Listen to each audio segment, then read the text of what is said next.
Según Génesis 47, 12, 27, durante la sequía en Egipto, José almacenó y preservó el alimento.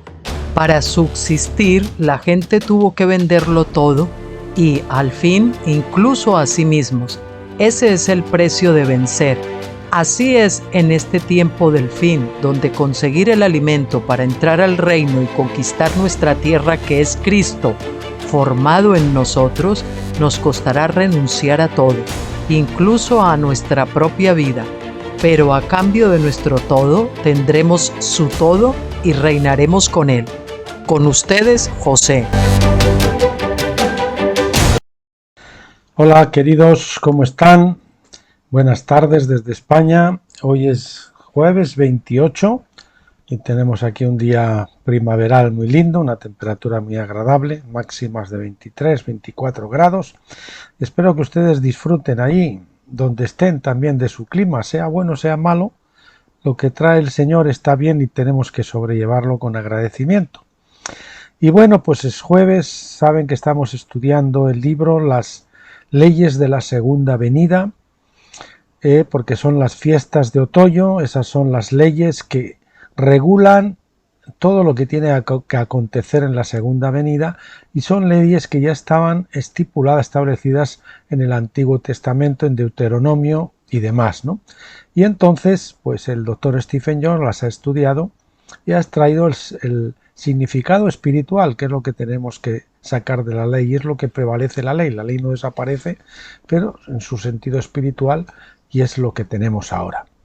Y bueno, el capítulo 4 de hoy se titula El patrón de las fiestas en Jacob.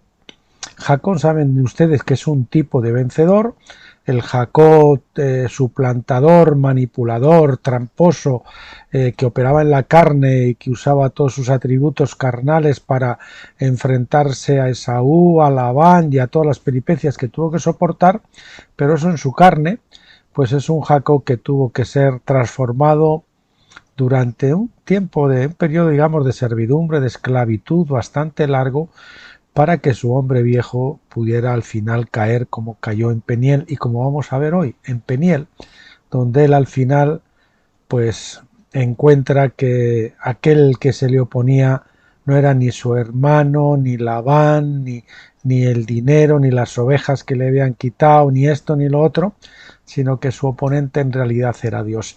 Y es cuando aprendemos a reconocer el rostro de Dios en nuestros enemigos, en nuestras tribulaciones, en nuestras dificultades, y atribuyéndoselas a la soberanía de Dios, es cuando por fin podemos entrar al reposo de Dios. Atentos, porque los dos últimos epígrafes que dicen de Jacob en Peniel y Jacob en Sucot, pues son dos cumbres de la espiritualidad a las que tenemos que llegar si hemos de ser vencedores y entrar en tabernáculos. Salir de Pentecostés, cruzar el Jordán y entrar en tabernáculos. Así que vamos con ello, sin más dilación. El viaje por el desierto de Jacob estableció un modelo profético para sus descendientes que más tarde salieron de Egipto y regresaron a Canaán, después de 40 años en el desierto. Se puede seguir la vida de Jacob y ver las fiestas que se manifiestan en su viaje, a pesar de que las fiestas no debían ser formalizadas como días santos hasta que Israel saliera de Egipto.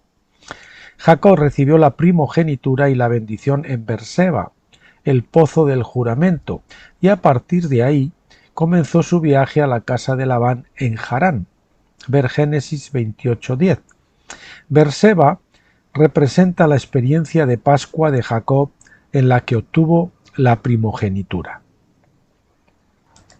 Bueno, y como les decía, estamos viendo cómo las diferentes etapas en la vida de Jacob, por ejemplo, Betel, Sucot, Peniel, etcétera, pues de alguna manera establecen el patrón para las fiestas posteriores tanto de las fiestas de primavera como las fiestas de otoño, por las que todos tenemos que pasar si hemos de dejar de ser Jacob para ser transformados en Israel, que es el vencedor, que es cuando Dios cambia su nombre. Cuando él conoce la soberanía de Dios y se somete, es cuando su carácter ya está transformado y el Señor le llama Israel, que quiere decir Dios gobierna o Dios reina. De Beerseba se fue a Luz, el lugar de las almendras. Allí Jacob tuvo un sueño extraordinario, lo que le llevó a cambiar el nombre de aquel lugar por Betel, la casa de Dios. Esta fue la experiencia pentecostal de Jacob. Las almendras representan principalmente a los vigilantes. Yo creo que también las almendras saben que significan la resurrección. El almendro es el árbol que antes florece y por eso le llaman, por eso simboliza la resurrección, y los vigilantes, los que están despiertos, son los que han alcanzado esa vida de resurrección, esa vida abundante, esa vida de victoria. Almendra viene de la palabra hebrea shaket o shaket, no sé cómo se pronunciará eso, cuya raíz es la palabra shwakak, ver o despertar. Almendro fue llamado así porque era uno de los primeros el almendro fue llamado así porque era uno de los primeros en despertar después de su sueño infernal. Vemos este significado en Jeremías 1 del 11 al 12. Y la palabra de Yahvé vino a mí diciendo: ¿Qué ves tú, Jeremías? Y yo dije: yo veo una vara de almendro, shwaket. En 12, entonces Yahvé me dijo: bien has visto, porque yo apresuro, shwaket, mi palabra para ponerla por obra. O sea, hay un juego de palabras entre almendro, shwaket, y entre apresurar, shwoket. Dios nunca dormita ni duerme, sino que vela por su palabra para asegurarse de que siempre se cumpla y no regrese vacía y se entienda, al menos por unos pocos. Dios también llama a los vigilantes, como Jeremías, a ser guardianes de su palabra. Esta es también la razón por la que había 22 almendras en el candelero en el tabernáculo de Moisés, que significan los que vigilan sobre la palabra, que es la luz de Dios para el mundo. El número 22 significa luz en la Biblia y por esta razón aparece la palabra luz 22 veces en el Evangelio de Juan. De hecho, hay 22 letras en el alfabeto hebreo. El número 22 se asocia con la palabra o la luz de su palabra. El candelabro estaba ubicado en el lugar santo del tabernáculo, el lugar de Pentecostés.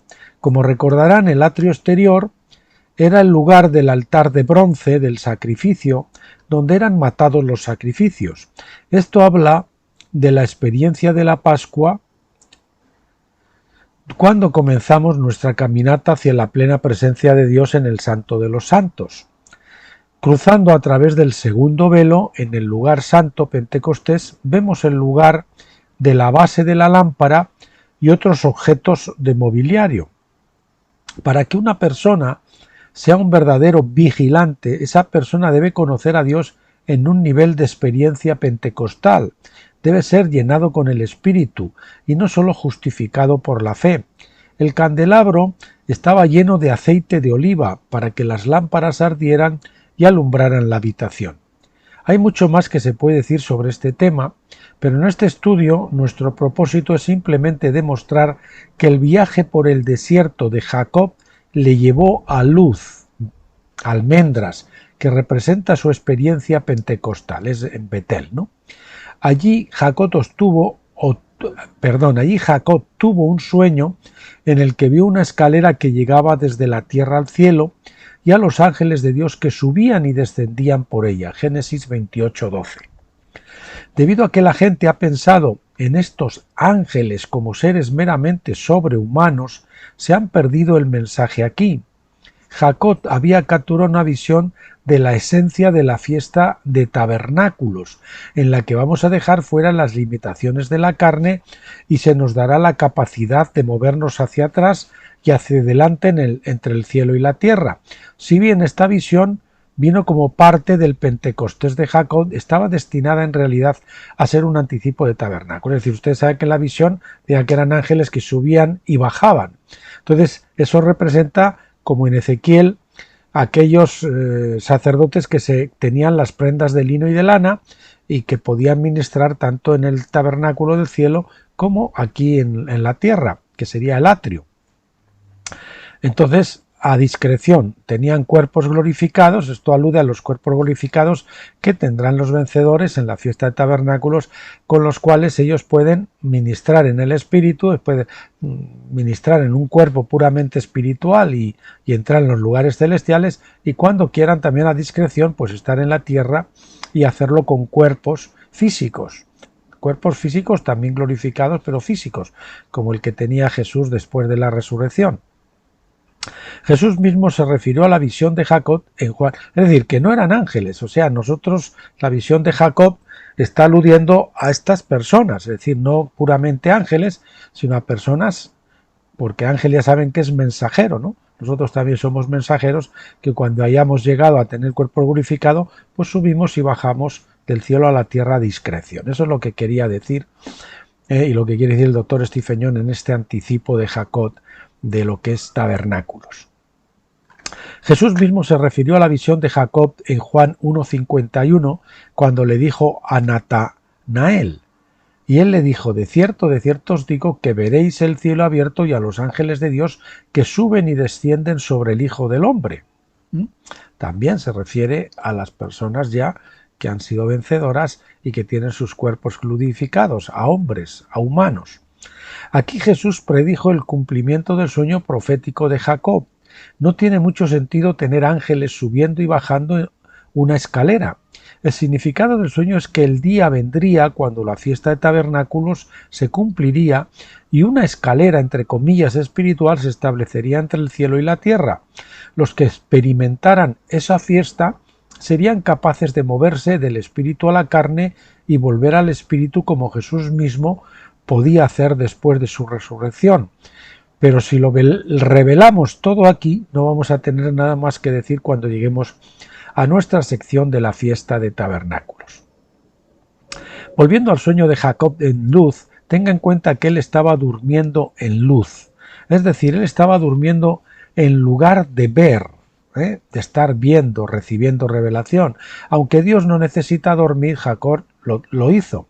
En el reino de Pentecostés los vigilantes están todavía dormidos de alguna manera, no están completamente despiertos, es decir, que no tienen una experiencia completa con Dios todavía. Todavía tienen que despertar totalmente a quién es Dios, a conocerlo completamente de una manera mucho más íntima, comprender la palabra completa y caminar en su luz completa.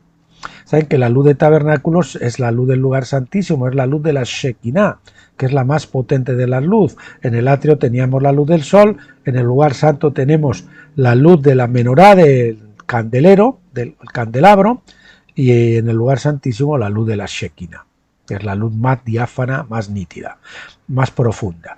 Después de que él se despertó, hizo un voto de servir a Dios. Una vez más, esto nos recuerda la promesa de Israel a Dios a los pies del monte Horeb, el lugar del primer Pentecostés de Israel. En Éxodo 19:8 se nos dice lo que prometió todo el pueblo. Y todo el pueblo respondió a una y dijeron: todo lo que Yahvé ha dicho haremos. Y Moisés refirió las palabras del pueblo a Yahvé. Lo que hizo Jacob en Luz, es decir, en Betel, sus descendientes lo hicieron 263 años más tarde en el Horeb. Esto deja claro que la experiencia de Jacob en Betel era una historia de tipo pentecostal o un patrón pentecostal. ¿Por qué Jacob quebró financieramente? De Betel, Jacob viajó a Harán, donde trabajó para su tío Labán durante 20 años. Los padres de Jacob le habían enviado a Harán no solo para escapar de la ira de su hermano Esaú, sino también para encontrar una esposa. Génesis 28:6. ¿No es extraño entonces que Jacob llegara a Harán sin dinero y tuviera que trabajar los 7 primeros años por Lea y luego otros 7 por Raquel? Era costumbre en aquellos días dar una dote al padre de la novia o tutor para sellar el contrato. Seguramente Isaac habría dado a Jacob una generosa dote, sin embargo, no tenía dinero cuando llegó a Harán. La Biblia no nos dice lo que pasó, pero sí encontramos un interesante relato en el capítulo 29 del libro de Jaser. Comenzando en el versículo 30, leemos: E Isaac terminó enviando a Jacob y lo bendijo y le dio muchos regalos junto con plata y oro, y le enviaron con las manos, se supone llenas, y Jacob era de 77 años cuando salió de la tierra de Canaán desde Beerseba. Y cuando Jacob se fue a Harán, Esaú llamó a su hijo Elifaz y en secreto le habló diciendo: ahora apresúrate, toma tu espada en tu mano y persigue a Jacob y pasa delante de él en el camino y escóndete de él y lo matas con tu espada en una de las montañas y tomas todo lo perteneciente a él y vuelves. Y Elifaz se acercó a Jacob y él respondió y le dijo: así me ha ordenado mi padre, y ahora por tanto no me desviaré de las órdenes que me dio mi padre. Y cuando Jacob vio que Esaú había hablado con Elifaz de emplear la fuerza, luego se acercó Jacob y suplicando a Elifaz y a sus hombres les decía: he aquí todo lo que tengo y lo que mi padre y mi madre me dieron, recíbelo, y apártate de mí y no me mates, y que esto no se cuente a ti como una injusticia. Y el Señor hizo que Jacob encontrara gracia a los ojos de Elifaz, hijo de Esaú, y sus hombres, y escuchó la voz de Jacob y no le dio muerte. Y Elifaz y sus hombres tomaron todas las pertenencias de Jacob junto con la plata y el oro que había traído consigo desde Beerseba. No le dejaron nada. Así que Jacob se escapó con nada más que su vida y se detuvo en Betel por la noche. Si tuviéramos que relacionar el robo de Esaú con los patrones proféticos, a pesar de que no se da este detalle en la Biblia, podríamos fácilmente ver cómo esto se correlaciona con la experiencia del Mar Rojo de Israel en su camino hacia el monte Horeb. Esaú fue llamado Edom, Génesis 36:8, y Edom significa rojo. Así que, como la vida de Jacob estuvo en gran peligro cuando el hijo de Saúl lo alcanzó, así también las vidas de Israel estuvieron en peligro cuando el faraón se encontró con ellos en el Mar Rojo. Pero en ambos casos Dios no los entregó, sino que abrió el Mar Rojo. Más allá de esto, el tipo y sombra tienden a romperse porque no hay evidencia de que el faraón realmente hiciera robar a Israel el oro y la plata que se les había dado cuando salieron de Egipto. El tipo y la sombra también se rompen porque Jacob era un hombre en busca de una esposa y necesitaba tener una dote. Por otra parte, Israel era la esposa en su camino hacia Horeb, donde Dios iba a casarse con ella. La dote en este caso iba a ser dada por Dios en la forma de los dones espirituales y las arras del espíritu. Por esta razón, creo yo, Dios tuvo a bien no incluir este detalle en particular en la historia del viaje de Jacob. Sin embargo, es de interés histórico para nosotros y en su propia manera compatible con el paralelo global entre el viaje por el desierto de Jacob y de Israel. Jacob en Harán. Jacob llegó a Harán y cuando conoció a Raquel alzó su voz y lloró, dice Génesis 29:11. ¿Por qué? ¿Por qué él estaba tan contento de verla? Haser 39 dice: Jacob siguió llorando porque no tenía nada con él para traer a la casa de Labán. Cuando Jacob conoció a Raquel, al parecer fue amor a primera vista, y él sabía, tal vez por revelación divina, que ella era la que iba a casarse con él. Y él sabía, tal vez por revelación divina, que ella era la que iba a casarse con él. Sin embargo, no tener nada que dar a su padre para la dote debe haberle hecho muy infeliz. Jacob entonces aceptó trabajar para Labán durante 7 años como un sustituto de la dote para Raquel. Al cabo de 7 años Labán le dio a Lea en su lugar. Lea era la hermana gemela de Raquel, nos dice Haser 28:28. Por lo que Jacob no supo que él se casó con Lea en lugar de Raquel hasta la mañana siguiente. Cuando Jacob se enfrentó a Labán sobre esto, Labán dio la excusa de que Lea era mayor y tenía que ser dada en matrimonio antes que la más joven pudiera casarse. Labán le prometió a Jacob que él también podía casarse con Raquel la semana siguiente, si estaba de acuerdo en trabajar para él otros 7 años. Eso hizo. Lea y Raquel representan 2 niveles de relación de amor. Lea fue sin duda legítima, la legítima esposa de Jacob, pero Jacob amaba a Raquel. En los tipos y sombras nos encontramos con que los cristianos también tienen diferentes relaciones con Cristo.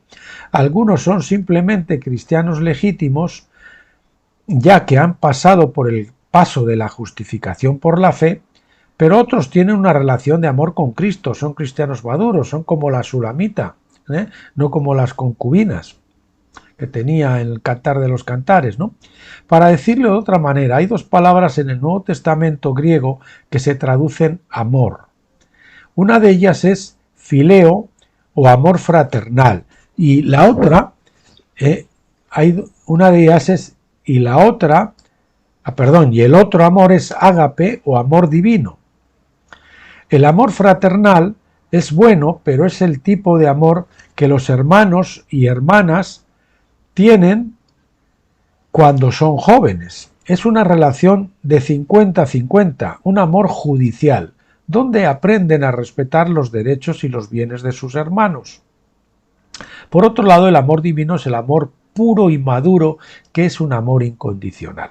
Es un amor donde ni el marido ni la esposa exigen sus derechos, sino que ambos buscan la forma en que mejor puedan satisfacer las necesidades de su cónyuge. Esta es la diferencia entre Lea y Raquel. Estas diferentes relaciones con Jacob nos enseñan también la diferencia entre un cristiano simple y un cristiano vencedor. En la medida en que Jacob es el vencedor clásico y cómo Dios capacita a las personas para ser vencedores, podemos ver en esta historia cómo los vencedores en formación, que están siendo formados como vencedores, primero alcanzan la temerosa relación jurídica con Dios, el paso previo, Pentecostés, y más tarde alcanzan una verdadera relación de amor que echa fuera todo temor. Aprender a amar es entrar en niveles más altos de madurez en Cristo. La servidumbre de Jacob a Labán pudo parecer opresiva para Jacob, pero Dios había ordenado esta esclavitud a fin de enseñarle algunas lecciones valiosas y para proporcionarnos los tipos y sombras propias de Pentecostés. Jacob estuvo en esclavitud para aprender a ser un siervo, porque esta era la esencia de su formación pentecostal. Eso es lo que hacemos en Pentecostés. Aprender a ser siervos para que después podamos entrar a ser amigos, ¿verdad? La esencia de su formación pentecostal que había comenzado con su experiencia en Betel. Muchos años más tarde, la nación de Israel fue llamada a salir de Egipto al desierto para aprender la obediencia a la voz y a las leyes de Dios, igual que le pasó a Jacob.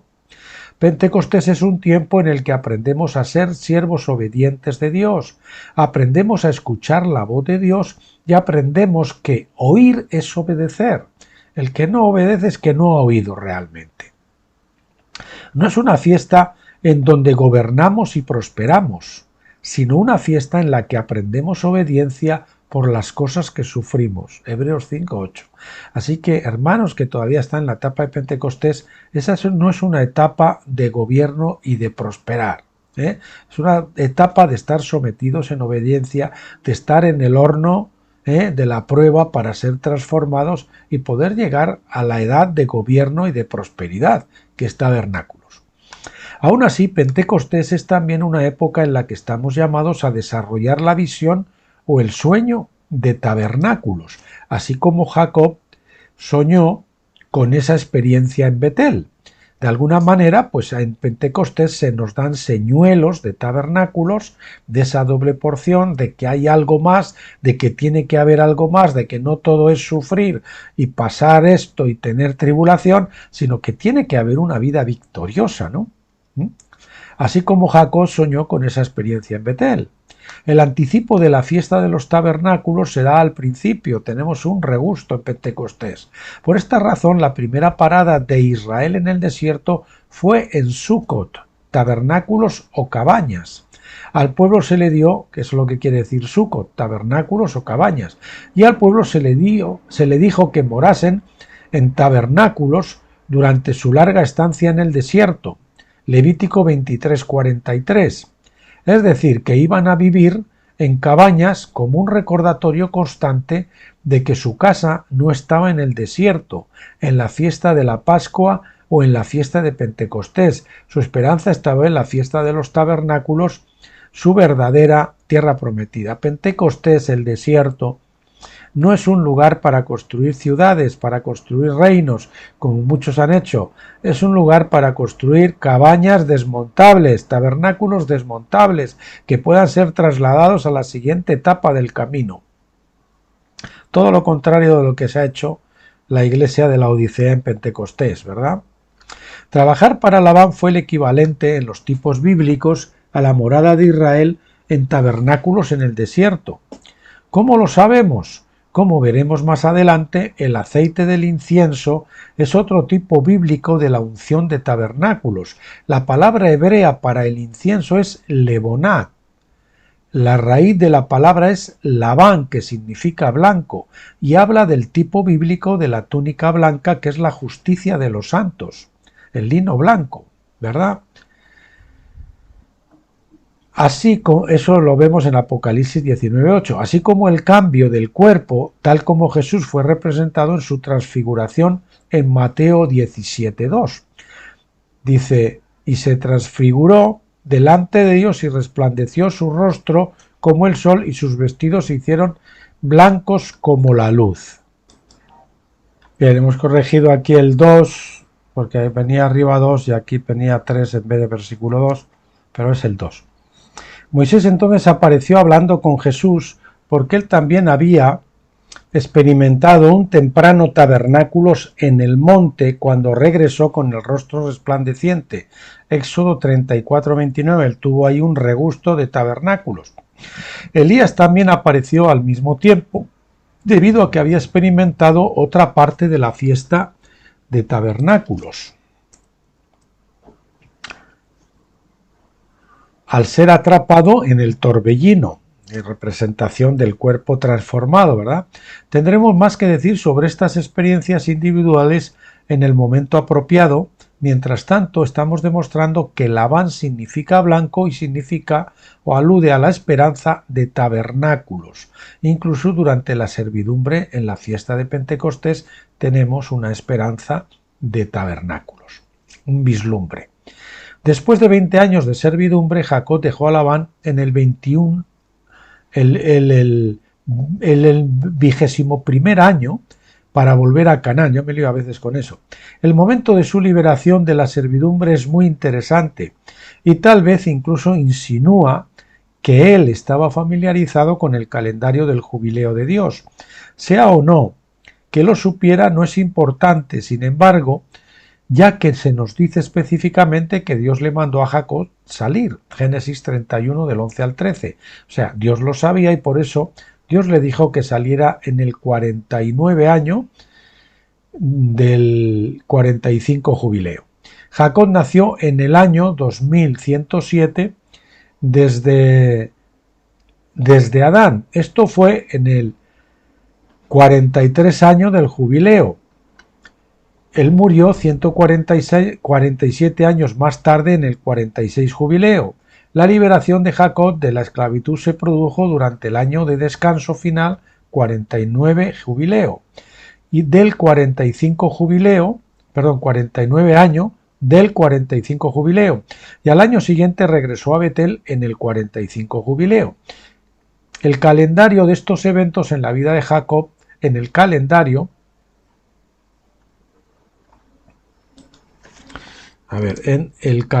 de estos eventos en la vida de Jacob subyacen pruebas de que Jacob era un vencedor patrón, es un patrón de vencedor. Era un patrón, esto vamos a ponerlo correctamente, vamos a ver, copiar, copiamos, copiar, quitamos de ahí y lo ponemos delante. Jacob era un patrón de vencedor, entrenado por Dios, pero mostrándonos el camino para pasar de Jacob a Israel, para llegar a ser Israel, que es un Jacob transformado, disciplinado, maduro, sometido a la soberanía de Dios. Esaú, por otro lado, era el hermano gemelo de Jacob y nos muestra cómo no ser un vencedor, es decir, la forma negativa, lo que hay que hacer para no ser un vencedor. Su vida es un patrón de contraste en su desarrollo del carácter. Pero como el 9º capítulo de Romanos nos dice claramente, Dios escogió a Jacob y rechazó a Esaú antes que nacieran, para que podamos también saber que Dios es soberano en sus decisiones en cuanto a quién va a ser un vencedor para reinar en su reino y para elevarse por encima de la oposición. La oposición es necesaria para capacitar a los vencedores en la fe y el amor, de la forma en que lo aprendemos con mucha claridad en el estudio de la vida de Jacob. Así que si usted quiere ser un vencedor, necesita tener Labanes en su vida, necesita tener Saúles en su vida, que lo ayuden a aprender la obediencia y amar a los enemigos. Jacob en Mahanaim, que saben que significa 2 campamentos. Después de que Jacob dejó la casa de Labán, se detuvo en un lugar llamado Mahanaim, Génesis 32:2. El nombre en hebreo significa 2 campamentos. Allí se enteró de que Esaú venía a su encuentro con 400 hombres armados. Eso de los campamentos a mí me alude un poquito al doble ánimo, ¿no? Pongo aquí y aquí, estoy con estos y los otros, quiero tener a los dos y al final un pie en el muelle y otro en el agua y acabo, y otro en el agua y acabo, un pie en el muelle y otro en la barca y al final acabo en el agua. Allí se enteró de que Esaú venía a su encuentro con 400 hombres armados. Jacob tuvo miedo y dividió a su familia, rebaños, manadas, en 2 campamentos, Génesis 32:7. Dios usó la situación para establecer un patrón muy importante para el cumplimiento de la fiesta de las trompetas, la primera de las fiestas de otoño. Ya hemos mostrado cómo la fiesta de las trompetas es el momento señalado, que el sol me está molestando otra vez, como ayer. Aquí hay con la cortina cerrada, pero como está abierta la ventana, pues el viento la mueve y entran ráfagas de sol que me pegan en toda la cara y supongo que el vídeo pues sale como un churro. Así que disculpen por la interrupción y seguimos. Ya hemos mostrado cómo la fiesta de las trompetas es el momento señalado para la resurrección de los muertos. También hemos mostrado cómo Dios dio instrucciones a Moisés para hacer 2 trompetas. Tocar una sola trompeta convocaba a los jefes del pueblo, mientras que tocar ambas trompetas convocaba a la congregación entera, la iglesia. Y así Jacob dividió su hogar en 2 campamentos. Esto profetiza de 2 resurrecciones, también profetiza de una división entre la obra de Lea y la obra de Raquel, es decir, la iglesia y los vencedores, una partición hay. Jacob, Génesis 32 del 1 al 2, también nos dice que Jacob fue recibido por los ángeles, el ejército de Dios. No se nos han dado más detalles, pero es suficiente para establecer el patrón profético de los acontecimientos en la próxima resurrección de los muertos. Judas 14 y 15 dice: en cuanto a estos también Enoc, en la 7ª generación desde Adán, profetizó diciendo: he aquí el Señor vino con muchos millares de sus santos, para hacer juicio contra todos y dejar convictos a todos los impíos de todas sus obras impías que han hecho impíamente y de todas las cosas duras que los pecadores impíos han hablado contra él. Esto es en parte una cita de Deuteronomio 33:2, que habla de Dios que vino como fuego sobre el monte Sinaí en ese primer día de Pentecostés. Aprovecho para decir, la cruz no es un símbolo del Señor, el símbolo auténtico del Señor es el fuego, si es que debe de haber alguno y debe de usarse alguno. Él se apareció por fuego en la zarza de Moisés, se apareció por fuego en el Sinaí. Dijo: Yahvé vino del Sinaí, dice Deuteronomio 33:2, Yahvé vino del Sinaí, de Seir les esclareció, resplandeció desde el monte Parán, y vino sobre 10 millares de santos, con la ley de fuego a su mano derecha. Así que las huestes del Dios viniendo en Mahanaim son un patrón temprano de la venida de Dios al monte Sinaí, el cual es a su vez es el patrón de la segunda venida de Cristo, como Judas nos dice. Judas, sin embargo, no nos dice que el propósito de su venida con muchos millares, no nos dice el propósito de su venida con muchos millares de ángeles.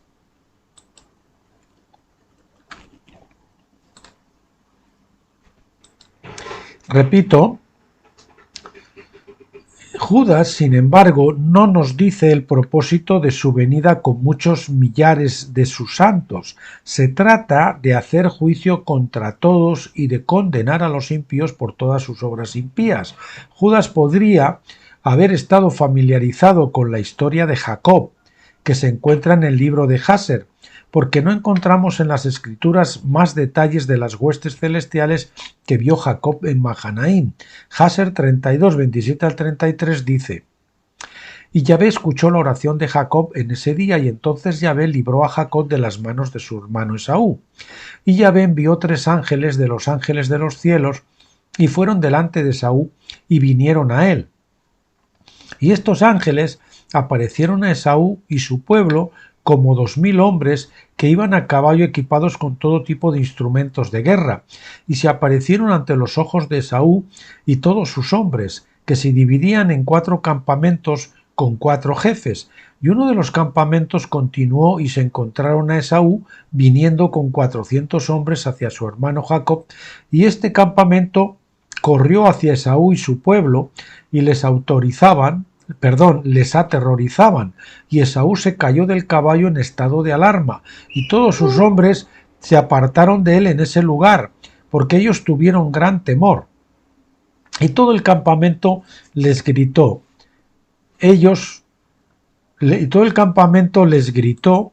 a ellos cuando huyeron de Esaú, y todos los hombres belicosos respondieron diciendo: Sin duda somos los siervos de Jacob, el cual es el siervo de Dios. ¿Y quién puede entonces estar en contra de nosotros?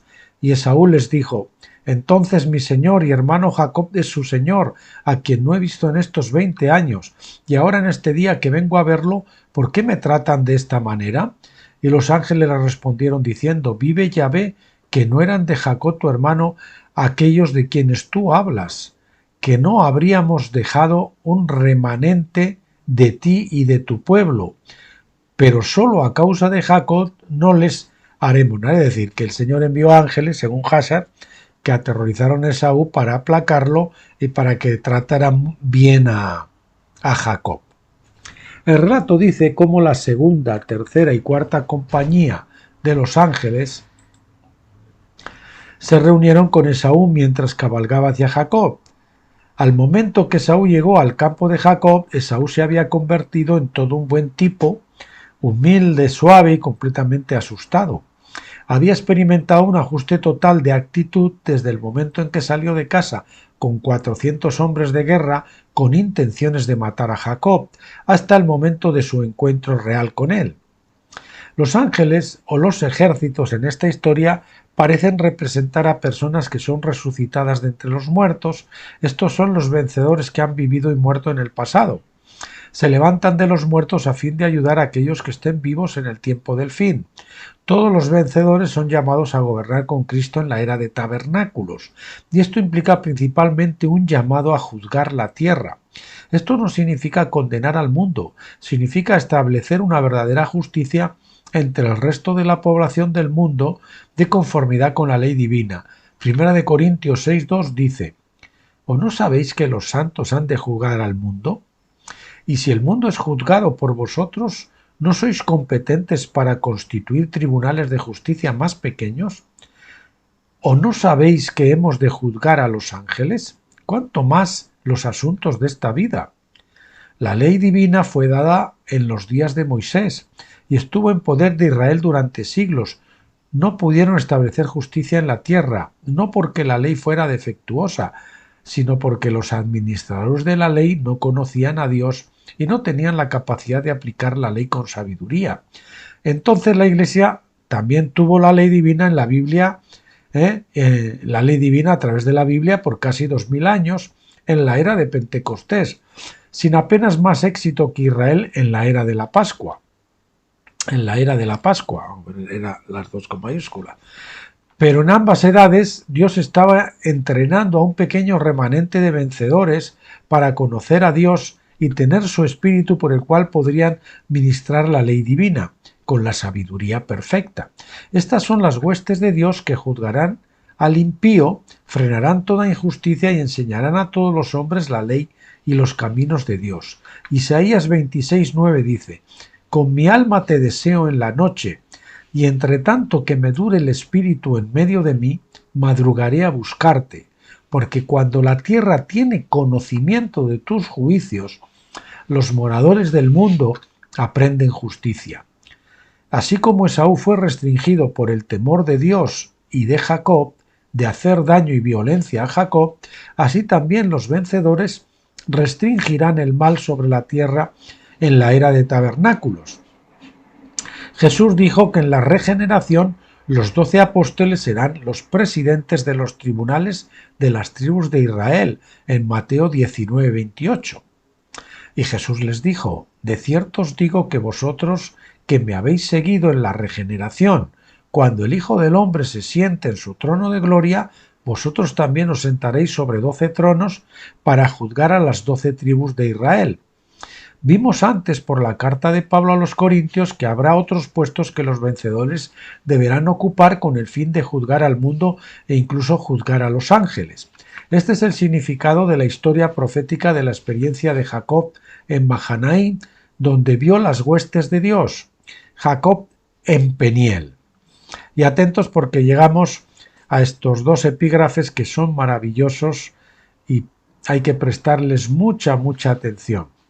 Esta es una experiencia que yo viví y que entendí en sus días muy claramente, y que pues luego al leer estas mismas cosas que el Señor me había mostrado en los libros de Stephen Jones, fueron una de las cosas en las que pude apoyarme en este tipo de coincidencias para seguir avanzando en la revelación de tabernáculos, pues frente a aquellas cosas que te causaban cierto temor: Señor, no quiero desviarme y demás, ¿no?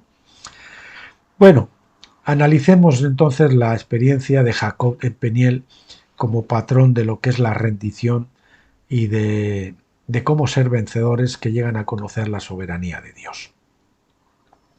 Cuando oyó Jacob que Esaú venía con 400 hombres para matarlo, se fue esa noche a orar. La historia es contada en Génesis 32, 24 al 31. Entonces Jacob se quedó solo y un varón luchó con él hasta el amanecer, hasta que rayaba el alba, dice la Reina Valera. 25. Y cuando el varón vio que no podía con él, tocó en el sitio del encaje de su muslo, y el encaje del muslo de Jacob se dislocó mientras luchaba con él. Entonces él dijo: déjame ir, porque raya el alba. Pero él dijo: no voy a dejarte ir hasta que me bendigas. Entonces él le dijo: ¿cuál es tu nombre? Y él dijo: Jacob. Y él le dijo: tu nombre no será más Jacob, sino Israel, porque has luchado con Dios y con los hombres y has vencido. Entonces Jacob le preguntó y dijo: por favor, dime tu nombre. Pero él dijo: ¿por qué me preguntas por mi nombre? Y lo bendijo allí. Entonces Jacob llamó a aquel lugar Peniel, porque dijo: he visto a Dios cara a cara, sin embargo mi vida ha sido preservada. Entonces el sol se levantó sobre el justo cuando había pasado Peniel y cojeaba de su muslo. Este evento, en la secuencia del viaje por el desierto de Jacob, representa el día de la expiación o el jubileo. Fue el día de la decisión de Jacob, es decir, el valle de la decisión. Acuérdate de esto. Peniel es de alguna forma el valle de la decisión, donde vamos a decir si nos volteamos al desierto o morimos a nosotros mismos en el Jordán y entramos a la tierra de promisión. Fue el día de la decisión de Jacob, y el resultado de este combate de lucha divina fue el punto de inflexión más importante en la caminata de Jacob con Dios. Ya hemos mostrado cómo los 12 espías dieron su mal informe en ese día. Para ellos también fue un día de decisión, al no declarar el jubileo y heredar la tierra prometida. Israel se negó a ser obediente, por lo que no prevaleció como había hecho Jacob. No recibieron la bendición del ángel del rostro o presencia de Dios, que es Peniel. Así que de esta manera no cumplieron con las obras de su padre Jacob. Continúa para nosotros hoy tener que cumplir la profecía de la experiencia de Jacob en Peniel. Este fue el lugar donde Jacob recibió el nombre de Israel. En las notas del Dr. Bullinger, en este pasaje en la Companion Bible, es decir, la Biblia compañera, leemos sus comentarios sobre el significado del nombre de Israel. Israel, muchos siempre nos han dicho, y lee lo que pone en la Reina Valera y demás, príncipe de Dios, pero eso significa, o sea, que gobierna, no, el que gobierna con Dios, pero es una traducción que no es la correcta. Israel es Dios manda, ordena o gobierna. El hombre lo intenta, pero siempre al final falla. En unos 40 nombres hebreos compuestos con él, o Yad, Dios siempre es el hacedor de lo que significa el verbo. Por ejemplo, Dani, él, quiere decir que Dios juzga. O sea, Dani sería juzgar, y él habla de Dios. Entonces, eso se refiere a la acción que Dios hace, el él. En otras palabras, Israel no significa gobernar con Dios o príncipe de Dios, sino que es lo que hace Dios. Dios gobierna, como se piensa con tanta frecuencia que significa que Dios reina. Dios cambió el nombre de Jacob de contendiente, suplantador o agarrador de talón para indicar un cambio en su carácter. Yo lo suelo decir manipulador, porque es aquel tretas que trata de salirse siempre con la suya como dé lugar, ¿no? Manipulando a la gente y haciendo lo que tenga que hacer. Ya no contiende con los hombres pensando que Dios es incapaz de establecer su llamado o de darle la primogenitura y la bendición. Ya no cree que Dios necesite una mano de hombre para establecer el reino en la tierra.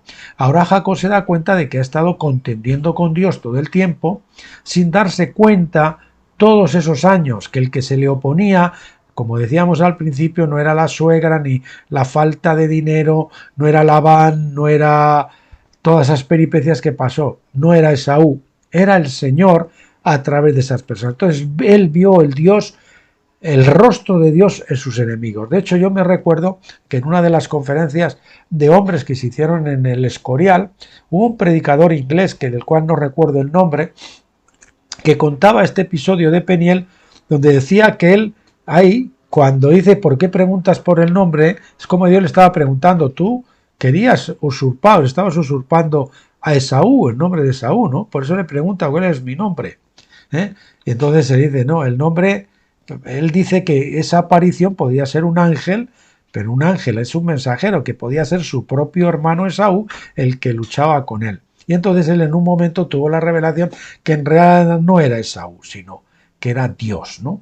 En nuestro enemigo, el que se nos opone en Pentecostés, es Dios disfrazado de circunstancias, de esposa, de hijos, de pastor, de Saúl, de Labán, de lo que tú quieras, ¿no? En Peniel Jacob aprendió la lección de la soberanía de Dios. Él ahora se da cuenta de que Dios había estado detrás de ambos, Esaú y Labán, que Dios había levantado a estos dos hombres para afligirle y enseñarle dejar de luchar con los hombres. Fue para enseñarle que Dios no es tan indefenso y dependiente de los hombres como él había pensado. Jacob y su madre habían pensado que el desastre estaba a punto de ocurrir cuando Isaac tuvo la intención de dar a Esaú la primogenitura. Por esta razón ellos conspiraron para echarle a Dios una mano y tomar para Jacob el derecho de nacimiento, primogenitura, de forma fraudulenta. Es decir, somos Jacob cuando tratamos de manipular para tratar de conseguir que se haga realidad lo que Dios nos ha llamado a ser, nuestro llamado, nuestras promesas, lo que sea que tú quieras, ¿no? En lugar de esperar. Por ejemplo, Jacob y su madre podían haber esperado, porque a lo mejor estarse quietos, pues Dios en última instancia, cuando pues Isaac hubiese ido a orar y a poner sus manos pues sobre Esaú, pues a lo mejor el Dios en ese momento lo habla y le da una revelación y dice quieto, que no quiero que le bendigas a este, sino que bendigas al otro, como hizo luego Jacob cuando cruzó las manos para bendecir a los hijos de José. No es Manasés, es a Efraín. Bueno, pues bendijo a Efraín.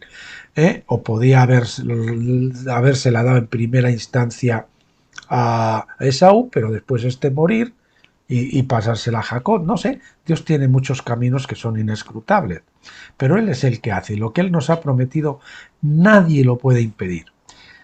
Nosotros cuando tratamos de meter la mano para ayudarle a Dios, lo que hacemos es abortar el milagro. Por eso, siempre que metemos la mano, Dios nos dice, quita la mano de ahí porque vas a abortar el milagro.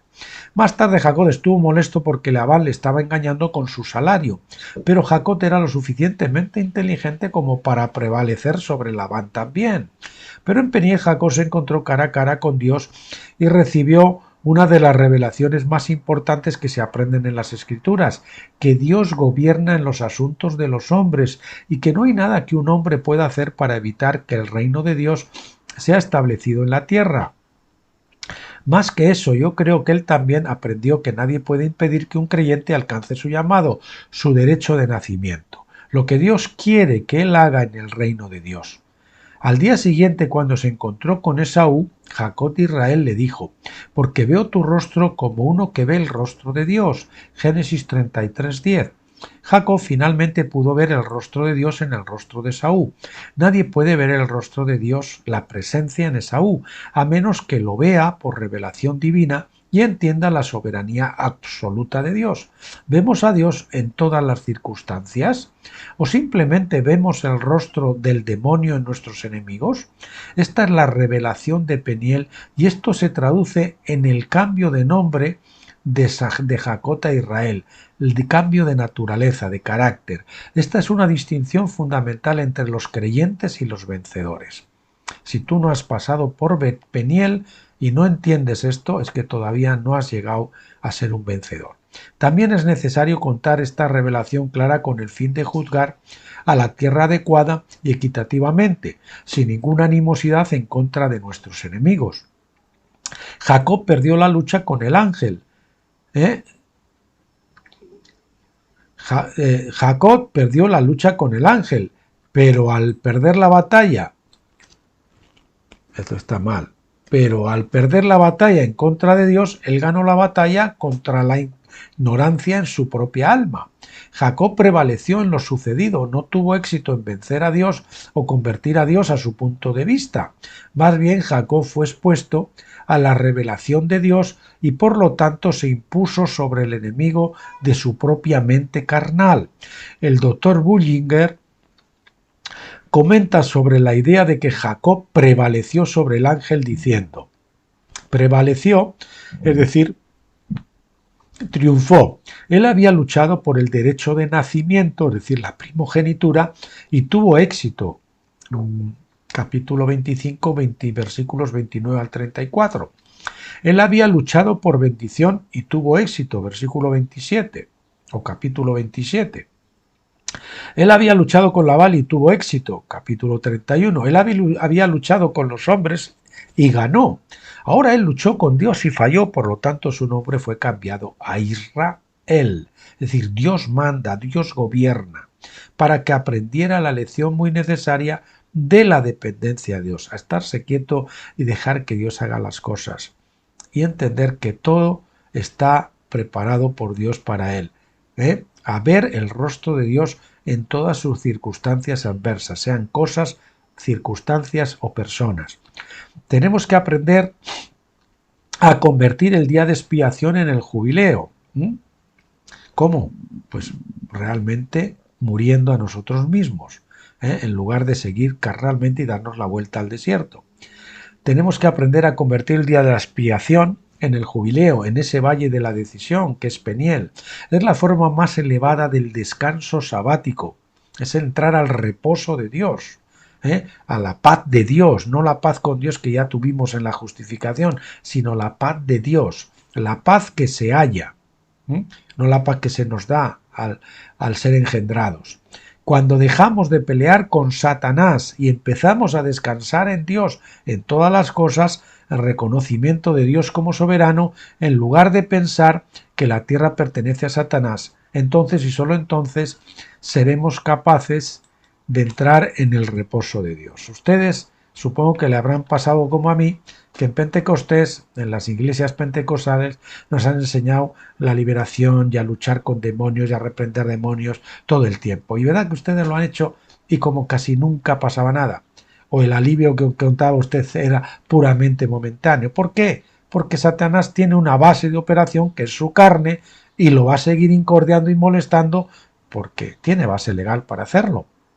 En cambio, cuando muere el perro, a mí me gusta decir, se acabó la rabia. O sea, si usted muere a sí mismo, muere a la carne, muere al yo y entra del lado de la resurrección, Satanás no tiene base para atacarle, usted está en descanso y los demonios ya no lo molestan. Ese es el asunto, esa es la mejor liberación que hay. Recuerde, muerto el perro, se acabó la rabia. Jacob en Sucot, que es el patrón de tabernáculos. Sucot ya saben que significa tabernáculos o cabañas desmontables, que es las que se hacían en el desierto con pajas, con maderas o con cosas de ese tipo, y las que hacían en Israel para recordar esto o conmemorar la fiesta de tabernáculo en su paso en el desierto y al mismo tiempo evocando pues cuando Dios iba a venir a habitar entre su pueblo en los tabernáculos, en la fiesta de tabernáculos. Después del combate de lucha de Jacob y después de su encuentro con Esaú, Jacob continuó su viaje entrando en la tierra prometida.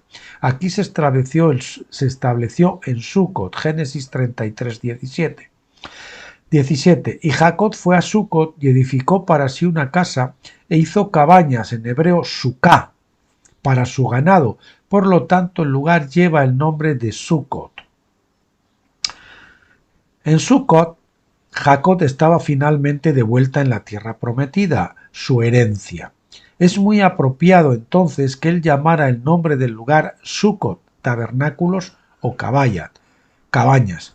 Como consecuencia, en los días de fiesta, la fiesta de las cabañas o tabernáculos es el día final de las fiestas en la revelación profética de la ley. Nada más se dijo acerca de este lugar, por lo que podemos deducir muy poca información sobre la fiesta de tabernáculos y de este único versículo. Los principales detalles de esta fiesta se deben obtener a través del patrón histórico de otras leyes bíblicas y proféticas. Aún así, les hacemos saber un detalle del versículo que se suele pasar por alto. Sucot es un lugar donde Jacob construyó una casa y las ovejas permanecen en los rediles. Jacob tipo del líder, del vencedor, y las ovejas tipo del resto del pueblo, el resto de los cristianos que no son vencedores, no han llegado a la etapa de la madurez. Años más tarde, Dios le dijo a Israel que vivieran en cabañas durante su tiempo en el desierto. No debían construir casas hasta que entraran en la tierra prometida. Ojo, hermanos pentecostales, ojo, pastores que han construido sus reinos, sus iglesias, sus denominaciones, estando en la etapa del desierto, en la etapa de Pentecostés. Eso no es desmontable. Son ismaeles que ustedes han engendrado por su impaciencia, son ministerios carnales y ustedes van a tener que echar a sus ministerios, sus ismaeles, si quieren heredar el verdadero Isaac, que es entrar en la etapa de tabernáculos y en el ministerio que Dios les tenga aparejados cuando ustedes entren en tabernáculos. Entonces allí sí será tiempo de construir una casa, un edificio, no desmontable. Continuamos. No debían construir casas hasta que entraran en la tierra prometida. Jacob cumplió este patrón de no construir una casa hasta que regresó a Canaán. Hasta entonces vivió en tiendas, cabañas, tabernáculos. Además, el propio Dios vivió en una tienda, tabernáculo de Moisés, en toda la peregrinación por el desierto. Solo después de que llegaron a la tierra de Canaán, Dios dio instrucciones a Salomón para que le edificara una casa, es decir, un templo. En esto podemos ver las etapas progresivas de nuestra maduración y experiencia en Dios. Debemos permanecer movibles, siempre y cuando todavía estemos en las etapas de aprendizaje. Al igual que Israel, debemos ser guiados por el Espíritu de un pozo de agua al próximo, de un oasis a otro oasis. Ya sabe, camino estrecho, lugar espacioso, camino estrecho, lugar espacioso. Así, aprendiendo diferentes lecciones en cada parada. Cada avivamiento genuino en el pasado ha sido la base de una nueva revelación de la verdad de Dios que la verdad de Dios ha inyectado en la historia del pensamiento cristiano. Es decir, que esto opera también a nivel corporativo, no solo a nivel personal. Muchos rechazan cada verdad y muchos la distorsionan más tarde, sin entender, sin embargo, a través de los ojos de Dios la verdad, sí, sin entender que, sin embargo, a través de los ojos de Dios, la verdad siempre va a resistir el paso del tiempo. Mientras tanto, somos llamados a permanecer movibles, no fijos en nuestros sistemas de creencias.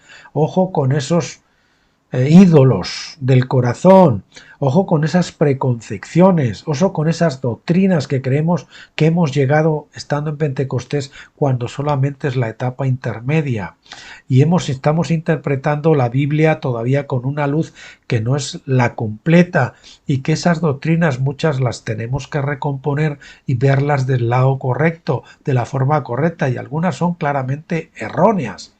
Bien, repito, mientras no hemos hecho eso, somos llamados a permanecer movibles, no fijos en nuestros sistemas de creencias, pensando que ya poseemos toda la verdad y nada más que la verdad. Esta es la debilidad de la mayoría de las denominaciones. Son casas construidas en el desierto con credos fijos que suponen tener un pleno conocimiento de la verdad demasiado pronto. Tú que te casas con ese credo o estás fuera. Y si otros están en otras denominaciones, pero no creen lo que yo quiero, ellos son apóstatas y están fuera. El hecho de que Jacob de Israel construyera una casa en Sucot sugiere el patrón de que el cumplimiento de tabernáculos, que en el cumplimiento de tabernáculos los vencedores tendrán un pleno conocimiento de Dios por medio de la plenitud del Espíritu. El apóstol Pablo ora por nosotros con este fin en Efesios 3 del 14 al 19. Por esta causa doblo mis rodillas ante el Padre, de quien toma nombre toda familia en los cielos y en la tierra, para que os conceda, según la riqueza de su gloria, el ser fortalecidos con poder en el hombre interior por su espíritu, para que Cristo habite por la fe en sus corazones, y que arraigados y cimentados en amor, podáis ser capaces de comprender con todos los santos cuál sea la anchura, la longitud, la altura y la profundidad, y de conocer el amor de Cristo que excede todo conocimiento, para que seáis llenos de toda la plenitud de Dios. Gracias doy a Dios porque yo fui guiado por mi padre espiritual, Mario y Betty Orsini, mis padres en el Señor, los que me engendraron en Cristo, que me dejaron un libro basado en esta carta de Efesios y en estas dos oraciones. Se titulaba La autoridad del creyente, y yo pues fui guiado en mi infantilismo todavía espiritual a repetir esa oración hasta durante un tiempo largo, ¿no? Y el Señor la honró. Gracias a Dios porque me guió desde el principio en su soberanía. Esto el Señor nos elige para el llamado que tengamos a todos, no tenemos ningún mérito en ello. Y pues esto me llevó a poder cruzar Pentecostés y entrar a tabernáculos. La fiesta de tabernáculos es el punto donde los vencedores podrán experimentar la plenitud de Dios de forma permanente. O sea, usted ya no va a ser un yoyo, un cristiano yoyo que está arriba y está abajo, está arriba, está abajo, está más tiempo abajo que arriba en depresión, sino que entra en una estabilidad, ¿no? Usted entra a una estabilidad y puede que haya algún bajón, ¿no? Pero enseguida usted se pone y ya aquí son las victorias, es lo normal, no las derrotas. En Pentecostés es al contrario, las derrotas es lo habitual y las victorias son lo escaso, lo raro. Bien. La plenitud de Dios de forma permanente. Antes de ese tiempo designado habremos permanecido bajo la prenda o arras del Espíritu que caracteriza a Pentecostés. Pentecostés solamente es una porción, ¿verdad? No es la unción doble, no es la unción total. A veces algunos, como Moisés, han sido capaces de entrar a la experiencia de tabernáculos con carácter temporal, pero nadie ha sido capaz de disfrutar de ella de forma permanente. Por ejemplo, a Moisés que le resplandecía rostro, o a Elías con el torbellino, tal hemos visto, ¿no? Mi opinión personal es que creo que entramos, a nivel de espiritual entramos en esa experiencia, pero no tenemos la experiencia física de recibir el cuerpo glorificado, ¿no? Y luego pues entramos y también pues Cristo ha sido formado en nosotros, pero Cristo tiene que crecer hasta la estatura de un varón perfecto, no nace, Jesucristo nace en nosotros, digamos, siendo niño, o bebé, tiene que pasar a niño y tiene que crecer hasta la estatura de un varón perfecto. En Pentecostés no hemos entrado en el descanso o sábado más alto de Dios, en el reposo o descanso más alto de Dios. Así como hay 3 días de reposo, el séptimo día, el séptimo año y el jubileo, cada 49 años, también hay 3 niveles de reposo de los creyentes, de reposo que los creyentes pueden experimentar. Estos reposos se corresponden a las 3 fiestas. Las 2 primeras fiestas se celebran mientras que todavía vivimos en tiendas de campaña desmontables. La tercera se celebra en un templo de reposo. ¿De acuerdo? Durante la estancia de Israel en el desierto, Dios buscó un lugar de descanso para el arca de la alianza o del pacto, y para el pueblo de Israel. Números 10:33 dice: así partieron del monte de Yahvé camino de 3 días con el arca del pacto de Yahvé en camino delante de ellos durante los 3 días para buscar un lugar de descanso para ellos. En última instancia, Dios encontró un lugar de descanso en el templo de Salomón, que es una imagen del creyente totalmente maduro que ha experimentado la fiesta de tabernáculos, y el Señor llena su templo, ¿no?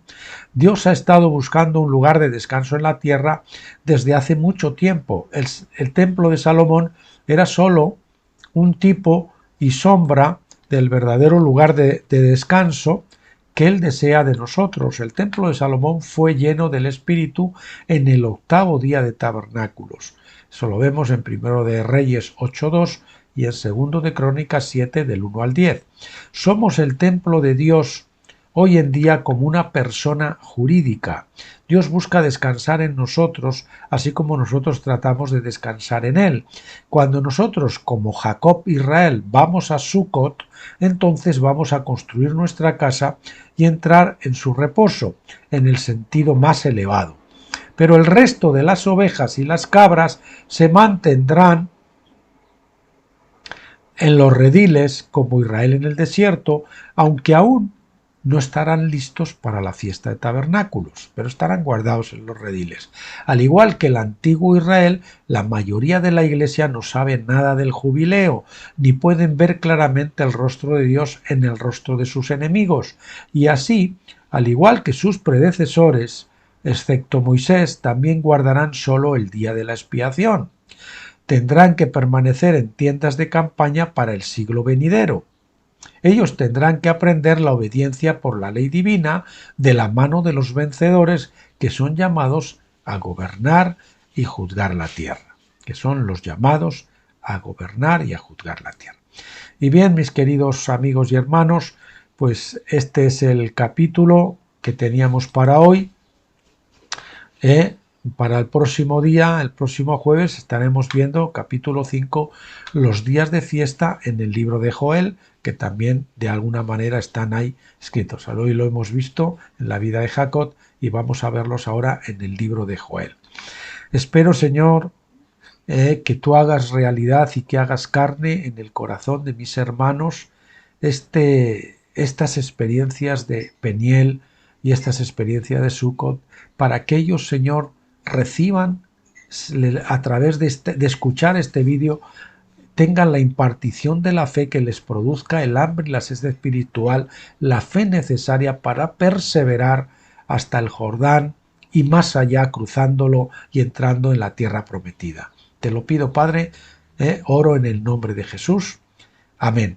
Bueno, hasta mañana, que vamos a estar viendo entonces el libro que estamos viendo. Veremos un librito nuevo mío, creo que se titula Madurando en Madurez, que es otro opúsculo, un poco más pequeño, que yo creo que es del tamaño del tiempo y el espacio, de Orando el tiempo en el espacio, un poco más pequeño que el Dios de toda consolación, y lo veremos, supongo, en 1 o 2 días, yo creo que en 2 días. Hasta mañana, pues, les emplazo en el nombre de Jesús, pásenlo bien y que Dios los guarde a todos.